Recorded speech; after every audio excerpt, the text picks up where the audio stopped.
এই ভিডিওটি থেকে আপনারা জানতে পারবেন হাতের সাহায্যে বুকের দুধ গেলে বের করার পদ্ধতি। বিশেষ করে কম ওজনের নবজাতক যারা আছে তারা যদি বুকের দুধ না টানতে পারে, আবার অনেক সময় অনেক কর্মজীবী মায়েরা বাইরে অনেক সময় কাটান বা চাকরি করেন, যারা ঘরে বাচ্চাকে রেখে যান, তাদের ক্ষেত্রেও দুধ গেলে সংরক্ষণ করার প্রয়োজন পড়ে।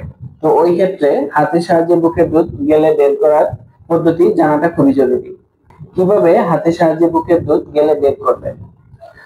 প্রথমে স্তনের উপরে বুড়ো আঙ্গুল এবং স্তনের নিচের কালো অংশের বাইরে বাকি 4টি আঙ্গুল রাখতে হবে। তারপর ছবির মতো করে স্তনে চাপ দিয়ে বুটার দিকে আনতে হবে, কোনো অবস্থায় বুটায় চাপ দেওয়া যাবে না। তারপর সব আঙ্গুল ঘুরিয়ে ঘুরিয়ে সমস্ত স্তনে চাপ দিয়ে দুধ গালতে হবে।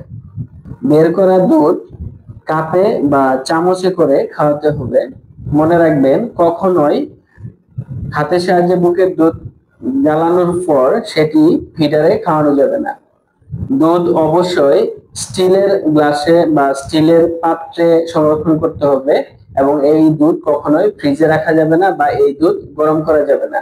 যদি গরম করতে হয় তাহলে একটা বাটির মধ্যে গরম পানি নিয়ে তারপর ওই দুধের বাটি